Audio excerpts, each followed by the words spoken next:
ನಮಸ್ಕಾರ ಪ್ರಿಯ ವೀಕ್ಷಕರೇ, ಮೂಡಲ ಧ್ವನಿ ಹಳ್ಳ ಪಬ್ಲಿಕ್ ಪವರ್ ಕನ್ನಡ ಯೂಟ್ಯೂಬ್ ಚಾನಲ್ಗೆ ಒಮ್ಮೆ ಸಬ್ಸ್ಕ್ರೈಬ್ ಮಾಡಿ, ಬೆಲ್ ಐಕಾನ್ ಪ್ರೆಸ್ ಮಾಡಿ, ಹೊಸ ವಿಡಿಯೋಗಳನ್ನು ನೋಡ್ತಾ ಇರಿ. ಶೇರ್ ಮಾಡಿ, ಲೈಕ್ ಮಾಡಿ, ಕಮೆಂಟ್ ಬಾಕ್ಸಲ್ಲಿ ಕಮೆಂಟ್ ಹಾಕಿ. ಬಂಡಾಯ ಚಳವಳಿ ಪ್ರಾರಂಭ ಆಯಿತು. ಇವತ್ತಿಗೆ 46 ವರ್ಷ ತುಂಬಿದೆ. 1980ರಲ್ಲಿ ಗುಂಡೂರಾಯನ ಸರ್ಕಾರದ ವಿರುದ್ಧ ನವಲಗುಂದದಲ್ಲಿ ಬೃಹತ್ವಾದಂಥ ರೈತರ ಅನ್ಯಾಯಗಳನ್ನ ಸಹಿಸಲಾರದೆ ಹೋರಾಟ ಮಾಡಿದಂಥ ಸಮಯದಲ್ಲಿ ಏನು ಅಂದಿನ ನಮ್ಮ ರೈತ ಹುತಾತ್ಮರು 147 ಜನ ಗುಂಡಿಗೆ ಬಲಿಯಾದರು. ಆ ದಿನ ಪ್ರಾರಂಭವಾದಂಥ ರೈತ ಸಂಘಟನೆ ಇವತ್ತಿಗೆ 46 ವರ್ಷ ತನ್ನದೇ ಆದಂಥ ಚಳುವಳಿನ ಯಾವುದೇ ಒಂದು ರೈತನಿಗೆ ಅನ್ಯಾಯ ಆದಂಥ ವಿರುದ್ಧ ಯಾವುದೇ ಸರ್ಕಾರ ಇರಲಿ ಆ ಸರ್ಕಾರದ ವಿರುದ್ಧ ಹೋರಾಟ ಮಾಡ್ತಾ ಬರ್ತಾ ಇದೆ. ಹಾಗಾಗಿ ಬಂಧುಗಳೇ, ಇವತ್ತು ಏನು ನಮ್ಮ ಕೊಳ್ಳೇಗಾಲ ಕರ್ನಾಟಕ ರಾಜ್ಯ ರೈತ ಸಂಘ ಮತ್ತು ಹಸಿರು ಸೇನೆ ವತಿಯಿಂದ ನಾವು ಹುತಾತ್ಮರಾದಂಥ ಆ 147 ರೈತರ ಸ್ಮರಣಾರ್ಥವಾಗಿ ಇವತ್ತು ಅವರ ಒಂದು ಹುತಾತ್ಮರಾದ ನೆನಪಿನ ಅಂಗವಾಗಿ ಇವತ್ತು ಅವರ ದಿನಾಚರಣೆಯನ್ನು ಆಚರಣೆ ಮಾಡ್ತಾ ಇದ್ದೀವಿ. ಈಗಾಗಲೇ ಸಾಮಾನ್ಯ ನಮ್ಮ ಹಳೆ ಹೋರಾಟಗಾರರಿದ್ದಾರೆ, ಹೊಸಬರು ಇದ್ದಾರೆ. ಇವತ್ತೇನು ನಮ್ಮ ಮಹನೀಯ ಪ್ರೊಫೆಸರ್ MD ನಂಜುಂಡಸ್ವಾಮಿ ಅವರ ಭಾವಚಿತ್ರವನ್ನು ಪೂಜೆ ಮಾಡಿ ಇವತ್ತು ಹುತಾತ್ಮರ ದಿನಾಚರಣೆ ಆಚರಣೆ ಮಾಡ್ತಾ ಇದ್ದೀವಿ. ಅವ್ರ ಒಡನಾಡಿಯಾಗಿ ನಾವು ಸುಮಾರು ಒಂದು 10-12 ವರ್ಷಗಳ ಕಾಲ ಅವ್ರ ಜೊತೆ ಹೋರಾಟ ಮಾಡಿದವರು ನಾವೆಲ್ಲ. ಅದು ಗ್ಯಾಟ್ ಒಪ್ಪಂದ ಆಗಿರ್ಬೋದು, ಬಂಡಿ ಯಾತ್ರೆ ಆಗಿರ್ಬೋದು, ಸರ್ಕಾರದ ವಿರುದ್ಧ ಯಾವ ದೀನ ದಲಿತರಿಗೆ ಆಯ್ತಾ ಇದ್ದ ಅನ್ಯಾಯ. ಆಗ ಕರ್ನಾಟಕದಲ್ಲಿ ರೈತ ಸಂಘಟನೆ ಮತ್ತು ದಲಿತ ಸಂಘಟನೆ ಎರಡು ಒಗ್ಗಟ್ಟಾಗಿ ಚಳುವಳಿಯನ್ನು ರೂಪಿಸಿ ಹಲವಾರು ಕಾನೂನುಗಳನ್ನ ರೂಪಿಸಿದೆ. ಈಗ ಹಿಂದೆ ಯಾವುದೇ ಸಹಕಾರಿ ಬ್ಯಾಂಕ್ ಆಗ್ಬೋದು, ರಾಷ್ಟ್ರೀಕೃತ ಬ್ಯಾಂಕ್ಗಳಾಗ್ಬೋದು, ರೈತರ ಮನೆ ಜಪ್ತಿ ಮಾಡ್ತಾ ಇದ್ದು ಆ ಕಾನೂನನ್ನ ಎರಡು ಸಂಘಟನೆಗಳು ಸೇರಿ ಅದರ ವಿರುದ್ಧ ಹೋರಾಟ ಮಾಡಿ ರೈತರ ಮನೆ ಜಪ್ತಿ ಮಾಡಬಾರದು, ಯಾವುದೇ ಕಾರಣಕ್ಕೂ ರೈತನ ಅಪ್ಪಣೆಯಲ್ಲಿ ಮನೆ ಪ್ರವೇಶ ಮಾಡಿದಂಥ ಹೋರಾಟವನ್ನು ತಂದಂಥದ್ದು ಕರ್ನಾಟಕ ರಾಜ್ಯ ರೈತ ಸಂಘ.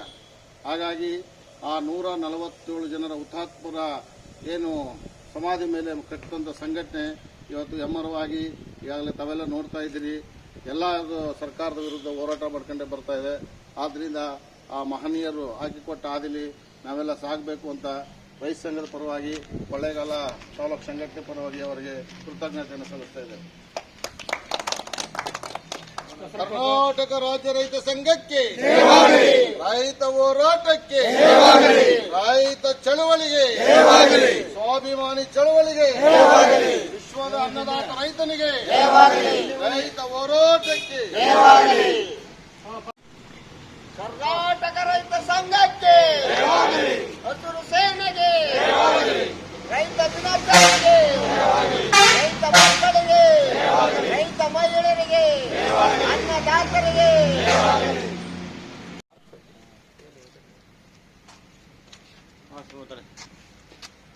ಈ ದಿನ ನವಿಲುಗುಂದ ನರಗುಂದ ಏನು ನಮ್ಮ ರೈತರನ್ನ ಮೇಲೆ ಗೋಲಿಬಾರ್ ನೀಡಿದಂತಹ ಒಂದು ಘಟನೆಯನ್ನ ವಿರೋಧಿಸಿ ನಾವು ಇವತ್ತು ನಮ್ಮ ಕೊಳ್ಳೇಗಾಲ ತಾಲೂಕಿನಲ್ಲಿ ಅವರ ಹುತಾತ್ಮ ದಿನಾಚರಣೆ ಆಚರಿಸ್ತಾ ಇದ್ದೀವಿ. ಬಂಧುಗಳೇ, 80ರ ದಶಕದಲ್ಲೇ ನಮ್ಮ ಈ ರಾಜ್ಯ ರೈತ ಸಂಘ ಹುಟ್ಟು ಹಾಕಿದ್ದಂಥದ್ದು ನಮ್ಮ ಈ ಹುತಾತ್ಮರ ದಿನಾಚರಣೆ ಅಂಗವಾಗಿ. ಅಂದಿನಿಂದ ಇಂದಿನವರೆಗೂ ಸಹ ರೈತ ಪರ ಹೋರಾಟಗಳು ಮಾಡಿಕೊಂಡು ಸರ್ಕಾರದ ವಿರುದ್ಧ ಹೋರಾಟ ಮಾಡ್ಕೊಂಡು ಬಂದಿದ್ದೀವಿ. ನಾವು ಈ ಹುತಾತ್ಮ ದಿನಾಚರಣೆ ಅಂಗವಾಗಿ ನಾವು ಏನು ಸರ್ಕಾರಕ್ಕೆ ಈ ಮೂಲಕ ಎಚ್ಚರಿಕೆ ಕೊಡೋದು ಅಂತ ಹೇಳಿದ್ರೆ, ನಮ್ಮ ಕೊಳ್ಳೇಗಾಲ ತಾಲೂಕು ಬರಪೀಡಿತ ಪ್ರದೇಶ ಆಗಬೇಕು ಹಾಗೂ ನಮ್ಮ ರೈತರ ಎಲ್ಲ ಸಾಲ ಮನ್ನಾ ಆಗಬೇಕು. ಪ್ರತಿಯೊಬ್ಬ ರೈತರ ಎಕರೆಗೂ ಸಹ 50,000 ರೂಪಾಯಿ ಪರಿಹಾರ ಕೊಡಬೇಕು ಅಂತ ನಾವು ಇವತ್ತು ರೈತ ಹುತಾತ್ಮ ದಿನ ಅಂಗವಾಗಿ ಅವರ ಪರವಾಗಿ ನಾವು ಸರ್ಕಾರಕ್ಕೆ ಈ ಮೂಲಕ ಒಂದು ಹೇಳಿಕೆಯನ್ನ ಕೊಡ್ತಾ ಇದ್ದೀವಿ. ಇಲ್ಲಿ ಒಂದು ಘಟನೆ ನಡೆದಂತ ಆದ್ರೂ ಅದು ನನಗೆ ಅಷ್ಟು ಗೊತ್ತಿಲ್ಲ. ನಾವು ಈಗಿನವರು ನಮ್ಮ ಈಗಿರೋರೆಲ್ಲ ಅದರಿಂದ ಆಗ ರೈತರು ತುಂಬಾ ಭಾರಿ ಹೋರಾಟ ಮಾಡ್ಕೊಂಡು ತುಂಬಾ ಇದಾಗಿ ಮಾಡಿದ್ರು. ಈಗಲೂ ಕೂಡ ನಮ್ಮ ರೈತರು ನಮ್ಮ ಅದರ ಪರವಾಗಿ ಕೂಡ ನಡ್ಕೊಂಡು ಜಿಲ್ಲೆಯಲ್ಲೂ ಕೂಡ ಅದನ್ನ ಮಾಡ್ಕೊಂಡೇ ಬರ್ತಾ ಇದ್ದಾರೆ. ಇದನ್ನ ಇಲ್ಲ ಅಂತ ಹೇಳಲ್ಲ. ಈಗಲೂ ಕೂಡ ನಮ್ಮ ಕೊಳ್ಳೇಗಾಲದಲ್ಲಿ ನಾವು ಅದನ್ನ ಮಾಡಬೇಕು ಅಂತ ಅಂದ್ಬಿಟ್ಟು ಈ ವರ್ಷದಲ್ಲಿ ನಾವು ಮಾಡ್ತಾ ಇದ್ದೀವಿ. ಅದರಿಂದ ತಾವು ಎಲ್ಲರೂ ಸಹಕರಿಸಿದ್ದಾರೆ. ಇನ್ನೂ ಕೂಡ ಬರಬೇಕಾಗಿತ್ತು, ಅದರಿಂದ ದಯವಿಟ್ಟು ಬರೋಕ್ಕಾಗಲಿಲ್ಲ. ಅದರ ಪರವಾಗಿ ನಾನು ಒಂದೆರಡು ಮಾತಾಡಿ ನಮ್ಮ ಮಾತನ್ನ ಕ್ಲೋಸ್ ಮಾಡ್ತೇನೆ. 1980ರ ಸುಮಾರು ಆ ದಶಕದಲ್ಲಿ ಒಂದು ರೈತ ಹೋರಾಟ ನಡೀತದೆ. ಆ ರೈತರ ಮೇಲೆ ಸರ್ಕಾರ ಗೋಲಿಬಾರ್ ಮಾಡುವ ಮೂಲಕ ತನ್ನ ಒಂದು ಹೀನ ಕೃತ್ಯವನ್ನು ನಡೆಸ್ತದೆ. ಅದನ್ನು ವಿರೋಧಿಸಿ ಪ್ರತಿ ವರ್ಷನೂ ಕೂಡ ಜುಲೈ 21ನೇ ತಾರೀಕು ಇಡೀ ರಾಜ್ಯಾದ್ಯಂತ ಕರ್ನಾಟಕ ರಾಜ್ಯ ರೈತ ಸಂಘ ಹಾಗೂ ಹಸಿರು ಸೇನೆ ಹಾಗೂ ರೈತ ಪರವಾದಂಥ ಹೋರಾಟಗಳು ನಿರಂತರವಾಗಿ ನಡೀತಕ್ಕಂಥದ್ದನ್ನು ನಾವು ನೋಡ್ತಾ ಇದ್ವಿ. ಅದೇ ರೀತಿ ಇವತ್ತು ನಾವು ನಮ್ಮ ಕೊಳ್ಳೇಗಾಲ ತಾಲೂಕಿನ ರೈತ ಸಂಘದ ವತಿಯಿಂದ ಒಂದು ಕಾರ್ಯಕ್ರಮ ನಂಬಿಕೊಂಡಿದ್ದೀವಿ. ಹಾಗಾಗಿ ಆ ಒಂದು ರೈತರ ಮೇಲೆ ನಡೆದಂಥ ಗೋಲಿಬಾರನ್ನು ಖಂಡಿಸಿ ಇವತ್ತು ಒಂದು ರೀತಿಯ ಒಂದು ಚಳವಳಿಯನ್ನು ಮಾಡ್ತಾ ಇದ್ದೇವೆ. ಹಾಗೆಯೇ ಇಡೀ ರಾಜ್ಯಾದ್ಯಂತ ಇರ್ತಕ್ಕಂಥ ಒಂದು ಬರ, ರಾಮಣ್ಣವರು ಹೇಳ್ದಾಗೇ ಬರ ಇದೆ ಇವತ್ತು ಇಡೀ ರಾಜ್ಯಾದ್ಯಂತ. ನಮ್ಮ ಜಿಲ್ಲೆ ಸ್ಪೆಷಲಿ ಬರಪೀಡಿತ ಪ್ರದೇಶ ಅಂತ ಘೋಷಣೆ ಆಗಬೇಕು. ರೈತರಿಗೆ ಉಚಿತವಾದಂಥ ಮೇವು ಬ್ಯಾಂಕನ್ನು ತೆಗಿಬೇಕು, ಮತ್ತೆ ರೈತರ ಸಾಲ ಮನ್ನಾ ಆಗಬೇಕು ಅನ್ನುವಂಥ ಏಕೈಕ ಉದ್ದೇಶ ಹಿನ್ನೆಲೆಯಲ್ಲಿ ಇವತ್ತು ನಾವೆಲ್ಲ ಕೂಡ ಸಮಾವೇಶಗೊಂಡಿದ್ದೀವಿ. ಆ ಹಿನ್ನೆಲೆಯಲ್ಲಿ ನಮ್ಮ ಹೋರಾಟ ನಿರಂತರವಾಗಿ ಇರ್ತದೆ. ರೈತರ ಹೋರಾಟಕ್ಕೆ ಜಯವಾಗಲಿ, ರೈತರಿಗೆ ಜಯವಾಗಲಿ, ದೇಶಕ್ಕೆ ಅನ್ನ ನೀಡುವಂಥ ರೈತನಿಗೆ ಜಯವಾಗಲಿ ಅಂತೇಳಿ ಘೋಷಣೆ ಕೂತ ಕರ್ನಾಟಕ ರಾಜ್ಯ ರೈತ ಸಂಘಕ್ಕೆ ಲಾಠಿ ಚಾರ್ಜ್ ಅಲ್ಲಿ ನವಲಗುಂದದಲ್ಲಿ 147 ಜನ ಸತ್ತಿರೋದ್ರ ಬಗ್ಗೆ ಒಂದು ಸಂಘಟನೆ ಆಯಿತು ಅಂತ ಮುಟ್ಟು ನಮ್ಮ ಹಿರಿಯಕರು ಹಿಂದೆ ಎಲ್ಲ ಬೈದಾರೆ. ಆ ಬಂದಿರಬೇಕಾದ್ರೆ ಇನ್ನೂ ನಾವು ಅದ್ರ ಪರವಾಗಿ ನಾವು ಹೋರಾಟಗಳೇ ಮಾಡ್ಕೊಬತ್ತಿದ್ದೀವಿ. ಈಗ ಸರ್ಕಾರದಿಂದ ಲಾಠಿ ಚಾರ್ಜ್ ಆಗೋದಲ್ಲದೆ ಇತ್ತೀಚೆಗೆ ನಮ್ಗೇನು ಗೊತ್ತಾ, ಇತ್ತೀಚಿನ ಜನಗಳಿಗೆ ನಮ್ಮ ಹಿಂದೂಗಳಿಂದನೇ ಸಣ್ಣ ಬಡವರುಗಳಿಗೆ ತುಂಬಾ ದೌರ್ಜನ್ಯ ಆಗ್ತಿದೆ. ಅಲ್ಲಿ ಸರ್ಕಾರದಿಂದ ಆಯ್ತು, ಈಗ ನಮ್ಮ ಹಿಂದೂಗಳಿಂದ ಕೆಲವೊಂದು ಶ್ರೀಮಂತರ ಕಡೆಯಿಂದ ಈಗಲೂ ದೌರ್ಜನ್ಯ ನಡೀತದೆ. ಅದನ್ನ ಒಂದು ಸ್ವಲ್ಪ ಸರ್ಕಾರದ ಮಟ್ಟಕ್ಕೆ ತಿಳಿಸಿ ಅದೆಲ್ಲನೂ ಒಂದು ಸ್ವಲ್ಪ ತಪ್ಪಬೇಕು ಅನ್ನೋದು ನನ್ನ ಒತ್ತಾಯ ಇದೆ. ಯಾಕೆಂದ್ರೆ ಯಾವ್ದೋ ಒಂದು ಫ್ಯಾಕ್ಟ್ರಿಗಳಲ್ಲಿ ಕೆಲಸಗಳು ಮಾಡಬೇಕು ಅಂತಂದ್ರೆ ಅವರು ಬಂದಿಲ್ಲ ಅಂದ್ರೆ ಹೊಡೆದ್ಬಿಟ್ಟು ಕರ್ಕೋಗೋದು, ಅವ್ರನ್ನ ಕೂಡ ಕೆಲಸ ಮಾಡಿಸ್ತಿದ್ದಾರೆ. ಅದನ್ನ ಸ್ವಲ್ಪ ಕೆಲವೊಂದು ಹೇಳಕ್ ಬರಲ್ಲ, ಜಿಲ್ಲಾಡಳಿತ ಮಟ್ಟಕ್ಕೆ ಹೇಳಿ ಅದನ್ನ ಅದೇ ಬೆಲೆನೂ ಬಂದು ತಪ್ಪಿಸ್ಬೇಕು ಈ ದೌರ್ಜನ್ಯ. ಸ್ವಾಮಿಯವರು ಮತ್ತು ಹಲವಾರು ರೈತ ಸಂಘದ ಹಿರಿಯ ಹೋರಾಟಗಾರರನ್ನ ನೆನೆಸ್ಕೊಳ್ತಾ ಏನು 6 ದಶಕಗಳು 64ನೇ ವರ್ಷದ ಇವತ್ತು ಈ ಒಂದು ರೈತ ಹುತಾತ್ಮ ದಿನಾಚರಣೆಯ ಕಾರ್ಯಕ್ರಮವನ್ನ ಇಡೀ ರಾಜ್ಯಾದ್ಯಂತ ಮಾಡ್ತಾ ಇದ್ದೀವಿ. ರೈತರು ಇವತ್ತು ಏನು ನವಲಗುಂದ ನರಗುಂದದಲ್ಲಿ ಇರ್ತಕ್ಕಂಥ ಈರಣ್ಣ ಮತ್ತೆ ಶಿವಪ್ಪ ಬಸಪ್ಪ ಲಕ್ಕುಂಡಿ ಅವರ ವೀರ್ಗಲ್ಗೆ ಇವತ್ತು ನಮ್ಮ ರಾಜ್ಯಾಧ್ಯಕ್ಷರುಗಳು ಪುಷ್ಪನಮನವನ್ನ ಸಲ್ಲಿಸಿ ಅವ್ರ ಜೊತೆಗೆ 164 ಜನ ರೈತರು ಹುತಾತ್ಮ ಆದ ಅವರ ಸಮಾಧಿ ಮೇಲೆ ಕಡ್ದಂತ ರೈತ ಸಂಘ ಇದು. ಏನು ಭೂಗಂದಾಯ, ಬೇರೆ ಬೇರೆ ತೆರಿಗೆಗಳು ರೈತರ ಮೇಲೆ ಏರಿದಂತ ಸರ್ಕಾರನ ಖಂಡಿಸಿ ಆವತ್ತು ಏನು ಮುಖ್ಯಮಂತ್ರಿ ಆಗಿದ್ದಂತ ಗುಂಡೂರಾವ್ರವರು ರೈತರ ಮೇಲೆ ಗುಂಡಿಕ್ಕಿ ಕೊಲ್ಲಿಸ್ತಾರೆ.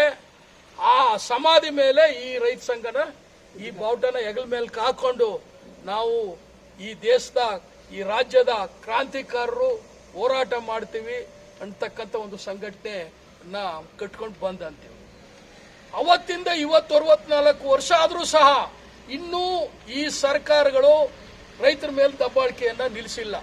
ಉದಾಹರಣೆಗೆ ಇವತ್ತು ಬಿಡದಿರಬಹುದು, ಚಿಕ್ಕಬಳ್ಳಾಪುರದ ಏನು ಜಂಗಮ ಕೋಟೆ ಅಂತಕ್ಕಂಥದ್ದು ಇರ್ಬೋದು, ದೊಡ್ಡಬಳ್ಳಾಪುರದ ಬೈಳಮಂಗಲ ಇರ್ಬೋದು, ಆನೇಕಲ್ ಇರ್ಬೋದು, ಇನ್ನೂ ಸಾವಿರಾರು ರೈತರ ಜಮೀನನ್ನ ಏನು ಬೆಂಗಳೂರು ಸಿಟಿ ಮಾಡ್ತೀವಿ, ಏನೇನೋ KIDB ಮಾಡ್ತೀವಿ ಅಂತ ಹೇಳಿ ರೈತರ ಭೂಮಿ ವಶಪಡಿಸ್ಕೊಳ್ತಕ್ಕಂಥ ಕೆಲಸ ಇನ್ನೂ ನಿಂತಿಲ್ಲ.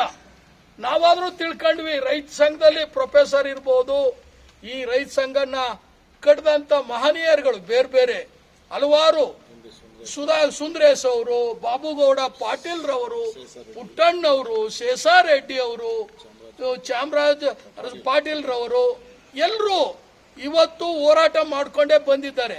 ಆದರೆ ನಿರಂತರ ಶೋಷಣೆಯನ್ನ ನಿಂತಿದ್ದಾರೆ. ಪ್ರೊಫೆಸರು ಸುಮ್ಮನೆ ಕೂತವ್ರಲ್ಲ, ಹೋರಾಟದಲ್ಲಿ ನಮ್ಮ ಈ ರಾಜ್ಯದ ಈಗ ಮಾಜಿ ಮುಖ್ಯಮಂತ್ರಿ ಆಗಿರ್ತಕ್ಕಂಥ ಸಿದ್ದರಾಮಯ್ಯನವ್ರನ್ನು ಶಿಷ್ಯರಾಗಿ ಬೆಳೆಸ್ತಕ್ಕಂಥವ್ರು. ಅವತ್ತು ರೈತರ ಪರ ನಾನು ಇದ್ದೀನಿ ಅಂತ ಹೋರಾಟ ಮಾಡಿ ಇವತ್ತು ಮುಖ್ಯಮಂತ್ರಿನೂ ಆದ್ರು. ನಮ್ಮ ಮಂಡ್ಯದ ಜಯರಾಮ್ ಅವರು ಮಂತ್ರಿ ಆದ್ರು. ಆದ್ರೆ ನಮ್ಮ ರೈತ ಸಂಘದ ಮುಖಂಡರುಗಳು ಯಾವುದೇ ಮಂತ್ರಿಗೆ MLAಗೆ ಆಸೆ ಪಡಲಿಲ್ಲ, ಹೋರಾಟ ಮಾಡ್ಕೊಂಡು ಬಂದ್ರು. ಅದು ತಮಗೆಲ್ಲ ಗೊತ್ತಿದೆ. ಇವತ್ತು ರೈತರ ಮೇಲೆ ಈ ರೀತಿ ಎಲ್ಲ ದೌರ್ಜನ್ಯಗಳು ನಡೀತಾ ಇದೆ. ಭೂಮಿ ಕಿತ್ಕೊಳ್ತಕ್ಕಂಥದ್ದಿರ್ಬೋದು, ವಿದ್ಯುತ್ ಸಮಸ್ಯೆ ಇರ್ಬೋದು, ನೀರಾವರಿ ಸಮಸ್ಯೆ ಇರ್ಬೋದು, ಏನೇನೂ ಮಾಡ್ತಾ ಇಲ್ಲ. ಅಂದ್ರೆ ನಾವು ಇನ್ನೆಷ್ಟು ವರ್ಷನ ಹೋರಾಟ ಮಾಡಬೇಕು ಅಂತಕ್ಕಂಥದ್ದು. ಇವತ್ತು ನಾವು ಒಂದು ರೈತ, ಅದಕ್ಕೆ ಅವತ್ತು ರೈತರು ಯುವ ಸೇನೆ ಕಟ್ಟಬೇಕು ಅಂತೇಳಿ ಪ್ರೊಫೆಸರ್ ಒಂದು ಮಾರ್ಗ ಹಾಕೊಟ್ರು. ಆ ದಿಕ್ಕಿನಲ್ಲಿ ನಾವು ಕೆಲಸ ಮಾಡಬೇಕಾಗಿದೆ. ಅದ್ರ ಜೊತೆಗೆ ಈಗ ತಾವು ನೋಡ್ತಾ ಇದ್ದೀರಿ ಏನಪ್ಪಾ ಅಂತಂದ್ರೆ, ಏನು ಇವತ್ತು ದೆಹಲಿನಲ್ಲಿ ಬಹಳ ದೊಡ್ಡ ಚಳವಳಿ ನಡೀತಾ ಇದೆ. ತಮ್ಗಳಿಗೆಲ್ಲ ಗೊತ್ತಿದೆ. ನಮ್ಮ ಶಿಕ್ಷಣ ಹಾಗೂ ಪರಿಸರ ತಜ್ಞ ಸೋನಂ ಅವರು 20 ದಿನ ಸತತವಾಗಿ ಉಪವಾಸ ಸತ್ಯಾಗ್ರಹವನ್ನು ಕೂತ್ಕೊಂಡ್ರು. ಅವರು ನಿನ್ನೆ ಕರ್ಕೊಂಡೋಗಿ ಆಸ್ಪತ್ರೆಗೆ ಸೇರಿಸಿದ್ದಾರೆ. ಯಾಕಪ್ಪ ಅಂತಂದ್ರೆ ಸುಮಾರು ಏನು ಈ CJP ಪಾರ್ಟಿ ಅಂದ್ರೆ ಕಾಕ್ರೋಚ್ ಜನತಾ ಪಾರ್ಟಿ ಅವರು ಒಂದು CET ಎಕ್ಸಾಮ್ನ ಬರೆದಂತ ಸಂದರ್ಭದಲ್ಲಿ ಮಕ್ಕಳಿಗೆ ಬಹಳ ಅನ್ಯಾಯ ಆಯಿತು. ಪರೀಕ್ಷೆನ ಏನು ಸೋರಿಕೆ ಮಾಡಿ, ಪ್ರಶ್ನೆ ಪತ್ರಿಕೆನ ಸೋರಿಕೆ ಮಾಡಿ ಬಹಳ ತೊಂದರೆ ಕೊಟ್ರಿ ಅಂತ ಹೇಳಿ ಅವರು 20ನೇ ತಾರೀಕು ಜೂನ್ನಲ್ಲಿ ಚಳವಳಿ ಕೂತ್ಕೋತಾರೆ. ಸೋನಂ ಅವರು 28 ಕೂತ್ಕೋತಾರೆ. ಸತತವಾಗಿ 20 ದಿನ ಆದ್ಮೇಲೆ ನಿನ್ನೆ ತಗೊಂಡೋಗಿ ಅವ್ರನ್ನ ಆಸ್ಪತ್ರೆಗೆ ಅಡ್ಮಿಟ್ ಮಾಡಿದ್ದಾರೆ. ಲಕ್ಷಾಂತರ ವಿದ್ಯಾರ್ಥಿಗಳು ಇವತ್ತು 23 ಲಕ್ಷ ವಿದ್ಯಾರ್ಥಿಗಳು ಪರೀಕ್ಷೆ ಬರೆದಿರ್ತಕ್ಕಂಥವ್ರು. 3 ಲಕ್ಷ ವಿದ್ಯಾರ್ಥಿಗಳು ಪರೀಕ್ಷೆನೇ ಬರೆಯಕ್ಕಾಗಲಿಲ್ಲ. ಎಷ್ಟು ಮಟ್ಟಿಗೆ ನಮ್ಮ ಸರ್ಕಾರಗಳು, ರಾಜ್ಯ ಕೇಂದ್ರ ಸರ್ಕಾರಗಳು ರೈತರ ಮೇಲೆ, ವಿದ್ಯಾರ್ಥಿಗಳ ಮೇಲೆ ಎಷ್ಟು ದಬ್ಬಾಳಿಕೆ ಮಾಡ್ತಾ ಇದೆ, ಹೋರಾಟ ಮಾಡಕ್ಕೆ ಬಿಟ್ಕೊಡ್ತಾ ಇಲ್ಲ ಅಂತಂದ್ರೆ ಈ ಸರ್ಕಾರಗಳನ್ನ ಹುನ್ನಾರ ಏನು ಅಂದ್ರೆ ಇವರು ರೈತರನ್ನ ಮತ್ತೆ ವಿದ್ಯಾರ್ಥಿಗಳ ಮೇಲೆ ಗುಂಡಿಕ್ತಕ್ಕಂಥದ್ದು, ಲಾಠಿ ಚಾರ್ಜ್ ಮಾಡ್ತಕ್ಕಂಥದ್ದು, ಹಸಿರುವಾಯಿ ಸಿಡಿಸ್ತಕ್ಕಂಥದ್ದು, ಇದು ನ್ಯಾಯ ಅಂತಕ್ಕಂಥದ್ದು ನಾವು ಕೇಳಬೇಕಾಗಿದೆ. ಆ ಕಾರಣವಾಗಿ ಈ ಒಂದು ಸರ್ಕಾರಗಳು, ಕೇಂದ್ರ ರಾಜ್ಯ ಸರ್ಕಾರಗಳು ಇದೇ ರೀತಿ ಮುಂದೆ ಏನಾರು ಈ ರೈತರ ಮೇಲೆ ದಬ್ಬಾಳಿಕೆಗಳನ್ನ ತೋರಿಸೋದು ಆಯ್ತು ಅಂದ್ರೆ ಇಡೀ ಜನತೆ, ಯಾಕೆಂದ್ರೆ ರೈತ ಸಂಘಕ್ಕೆ ಜಾತಿ ಇಲ್ಲ, ಬೇರೆ ಎಲ್ರಿಗೂ ಪಕ್ಷಗಳಿಗೂ ಜಾತಿ ಅವೆ, ಬೇರೆ ಬೇರೆ ಕೆಲವು ಜಾತಿಗಳಿವೆ, ಆದ್ರೆ ರೈತ ಸಂಘಕ್ಕೆ ಜಾತಿ ಇಲ್ಲ. ಇವತ್ತು ವಿದ್ಯಾರ್ಥಿಗಳು, ರೈತರು ಒಟ್ಟುಗೂಡಿ 2 ಸರ್ಕಾರಕ್ಕೂ ಬುದ್ಧಿ ಕಲಿಸ್ತಕ್ಕಂಥ ಕೆಲಸವನ್ನ ಮಾಡ್ತೀವಿ ಅಂತಕ್ಕಂಥ ಮಾತನ್ನ ಹೇಳ್ತೀನಿ. ನಮಸ್ಕಾರ. ರೈತ ಹೋರಾಟಕ್ಕೆ, ವಿದ್ಯಾರ್ಥಿಗಳಿಗೆ ವತಿಯಿಂದ ಇವತ್ತು ರೈತರ ಹುತಾತ್ಮರ ದಿನಾಚರಣೆ ಅಂಗವಾಗಿ ಇವತ್ತು ಎಲ್ಲ ರೈತರು ಸೇರಿ ರೈತರಿಗೆ ಸಂತಾಪ ಸೂಚಿಸಿದ್ದು. ಮತ್ತೆ ನಾನು ರೈತರಲ್ಲಿ ಒಂದೇ ಒಂದು ಕೇಳ್ಕೊಳ್ಳೋಕೆ ಇಚ್ಛೆ ಪಡ್ತೀನಿ. ಇವತ್ತು ನಮ್ಮ ರೈತರಲ್ಲಿ ಕೆಲವೊಂದು ಕಡೆ ಏನೇನಾಗ್ತಾ ಇದೆ ಅಂದ್ರೆ, ರೈತರುಗಳಲ್ಲಿ ಕೆಲವರು ಭತ್ತ ಬೆಳೆಯೋ ರೈತರು, ಕೆಲವರು ಕಬ್ಬು ಮಾತ್ರ ಬೆಳೆಯೋ ರೈತರು, ಕೆಲವರು ಅರಿಶಿನ ಬೆಳೆಯೋ ರೈತರು ಅಂತ ಭಾಗಗಳಾಗಿ ಕೆಲವರು ಸರ್ಕಾರಗಳನ್ನ ಭಾಗ ಮಾಡಿಬಿಟ್ಬಿಟ್ಟಿದ್ದಾರೆ. ಯಾಕೆ ಅಂದ್ರೆ ಇವರು ರೈತರುಗಳು ಒಗ್ಗೂಡಿದ್ರೆ ಅವ್ರಿಗೆ ಉಳಿಗಾಲ ಇಲ್ಲ ಅಂತ. ಇವತ್ತು ಪಾಪ ನಮಗೋಸ್ಕರ ಹೋರಾಟ ಮಾಡಿದಂತ ರೈತರುಗಳು ಇವತ್ತು ಅವರು ಹುತಾತ್ಮರಾಗಿರ್ತಾರೆ. ಅವರ ನೆನಪಿನಾಗಿ ಇವತ್ತು ನಾನು ರೈತರುಗಳಲ್ಲಿ ಒಂದು ಕರೆ ಕೊಡ್ತೀನಿ. ದಯವಿಟ್ಟು ಇನ್ನು ಮುಂದಿನ ದಿನ ಎಲ್ಲೋ ಒಂದ್ ಕಡೆ ಒಂದು ಲಾಯರ್ಗೆ ಒಂದು ಹೆಚ್ಚು ಕಡಿಮೆ ಆಯಿತು ಅಂದ್ರೆ ಲಾಯರ್ಸ್ ಎಲ್ಲ ಇಲ್ಲಿ ಬೈಕಾಟ್ ಮಾಡ್ತಾರೆ. ನಮಗೆ ಲಾಯರ್ಗೆ ಅಲ್ಲಿ ತೊಂದರೆ ಮಾಡಿದ್ರು, ಅಲ್ಲಿ ಲಾಯರ್ಗೆ ಅಗೌರವ ತಂದ್ರು. ಕಲ್ಕಟ್ಟಾದಲ್ಲಿ ಡಾಕ್ಟರ್ಸ್ಗೆ ಒಂದು ಪ್ರಾಬ್ಲಮ್ ಆಯಿತು ಅಂದ್ರೆ ಇಡೀ ದೇಶ ವ್ಯಾಪ್ತಿ ಈ ಡಾಕ್ಟರ್ಸ್ ಅಸೋಸಿಯೇಷನ್ ಇಂದ ಸ್ಟ್ರೈಕ್ ಕಾಲ್ ಮಾಡ್ತಾರೆ. ಅವಾಗ ಎಲ್ಲರೂ ಒಗ್ಗಟ್ಟಾಗಿ ಇದ್ ಮಾಡ್ಬೇಕಾದ್ರೆ ನಮ್ಮ ರೈತರು, ನಾವು ಬಿಡದಿ ಟೌನ್ಶಿಪ್ ವಿಚಾರ ಆಗ್ಬೋದು, ಇನ್ನೊಂದ್ ಕಡೆ ಆಗ್ಬೋದು, ನಾವು ನೈತಿಕವಾಗಿ ಅವ್ರಿಗೆ ಬೆಂಬಲ ಕೊಟ್ಟು ನೈತಿಕವಾಗಿ ನಾವು ರೈತರು ನಿಮ್ ಜೊತೆ ಇದೀವಿ. ಈ ಭಾಗ ಆ ಭಾಗ ಬರೀ ಆ ಭಾಗದವ್ರಿಗೆ ಮಾತ್ರ ಇದು, ನಮ್ಗಿಲ್ಲ ಅನ್ನಂಗಿಲ್ಲ. ನೋಡಿ, ಮಹಾರಾಷ್ಟ್ರದಲ್ಲಿ ಈ ಒಂದು 20-25 ವರ್ಷದಿಂದ ಇದೇ ತರ ಟೌನ್ಶಿಪ್ ವಿಚಾರವಾಗಿ ಎಲ್ಲ ಮಾಡಿದ್ರು. ಅಕ್ವೈರ್ಗಳಾಗಿರೋರು ಅವತ್ತು ಅಂದ್ಬಿಟ್ರು, ಅವತ್ತೊಂದು ಸ್ವಲ್ಪ ಭೂಮಿಗಳಿಗೆ ದುಡ್ಡು ಕೊಟ್ರು, ಏನೋ ಉದ್ಧಾರ ಆಗುತ್ತೆ ಅಂತ. ಇವತ್ತು ಆಕ್ಚುಲಿ ಆಗಿರ್ಬೋದು, ಮಹಾರಾಷ್ಟ್ರದಲ್ಲಿ ಟೌನ್ಶಿಪ್ ಇಲ್ಲ ಅಂತಲ್ಲ. ಇವತ್ತು ಭೂಮಿ ಕಳ್ಕೊಂಡಂತ ರೈತರುಗಳು ನಿಜವಾಗ್ಲೂ ಕೆಲವರು ಕೃಷಿ ಕೂಲಿ ಕಾರ್ಮಿಕರಾಗಿ ಕೆಲಸ ಮಾಡ್ತಾ ಇರ್ತಕ್ಕಂಥದ್ದಿದೆ. ಭೂಮಿಗಳನ್ನ ಕಳ್ಕೊಂಡವರು ಈಗ ಬಣ್ಣಾರಿ ಅಮ್ಮನ್ನೇ ತಗೊಳ್ಳಿ, ಒಂದು ಕಾರ್ಖಾನೆ ಆದ್ರೆ ನಂಜನಗೂಡ್ಲಿ ಅಳಗಂಚಿಲಿ ಕಾರ್ಖಾನೆ ಆಯ್ತು ಅಂದ್ರೆ ಭೂಮಿ ಕೊಡಿ, ನಿಮ್ಗೆಲ್ಲ ಕಾರ್ಖಾನೆ ಆದ್ರೆ ಹೋಯ್ತು ಅಂದ್ರೆ ಪಾಪ ನಿಜವಾಗ್ಲೂ ಅವ್ರಿಗೆ ಇನ್ನೂ 12 ವರ್ಷದಿಂದ ದಿನಗೂಲಿ ನೌಕರರ ಕೆಲಸ ಮಾಡ್ತಾ ಇದ್ದಾರೆ. ಇನ್ನು ರಾಜ್ಯ ಸರ್ಕಾರ ಆಗ್ಲಿ ಅಥವಾ ಬಣ್ಣಾರಿ ಅಮ್ಮನ್ ಕಾರ್ಖಾನೆಯವರಾಗ್ಲಿ ಖಂಡಿತ ಅವ್ರನ್ನ ಇನ್ನೂ ಪರ್ಮನೆಂಟ್ ಎಂಪ್ಲಾಯಿ ಆಗಿ ಮಾಡಿಲ್ಲ. ಮಾಡ್ತೀವಿ ಅಂತ ಆಶ್ವಾಸನೆ ಕೊಟ್ಟಿದ್ದಾರೆ.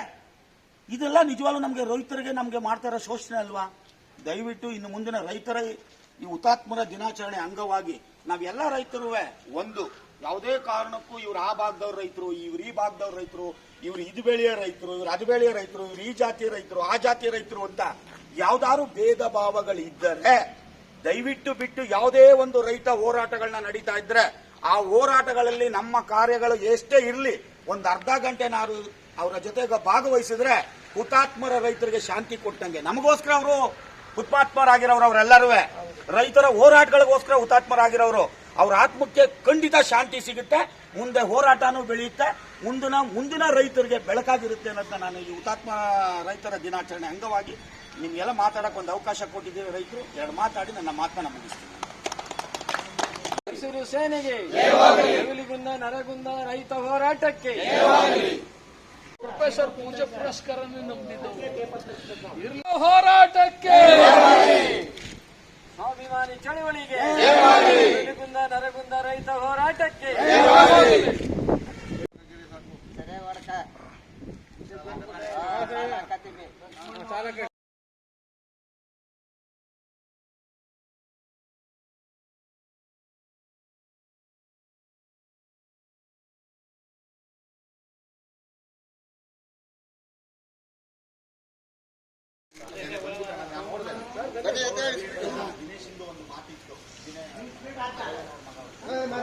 ಇವತ್ತು ರೈತ ಹುತಾತ್ಮ ದಿನಾಚರಣೆಯನ್ನ ಆಚರಣೆ ಮಾಡ್ತಾ ಇದ್ದೀವಿ. ಈ ಒಂದು ದಿನ ನಾವು ನಮ್ಮ ನಗರಸಭೆಯವರು ಸರ್ಕಾರನ ಒತ್ತಾಯ ಮಾಡೋದಿಷ್ಟೇ, ಇವತ್ತು ಕೊಳ್ಳೇಗಾಲದ ಐಬಿ ಸರ್ಕಲ್ ಇಂದ ಹಿಡಿದು ಕೆಎಸ್ಆರ್ಟಿಸಿ ಡಿಪೋ ತನಕ ಪ್ರೊಫೆಸರ್ MD ನಂಜುಂಡಸ್ವಾಮಿ ಅವರ ಹೆಸರನ್ನ ಇಟ್ಟು ಈ ರಸ್ತೆಗೆ ಮತ್ತೆ ನಮ್ಮ RMC ಮುಂಭಾಗ ಅವರ ಒಂದು ಸ್ಟ್ಯಾಚ್ಯೂನ ಪ್ರತಿಮೆಯನ್ನ ಮಾಡಲಿಕ್ಕೆ ಅವಕಾಶ ಮಾಡಿಕೊಡ್ಬೇಕು ಅಂತ ಹೇಳಿ ಈ ಒಂದು ಸಂದರ್ಭದಲ್ಲಿ ಕೇಳ್ಕೊಳ್ತಾ ಇದ್ದೀನಿ. ನಮಸ್ಕಾರ.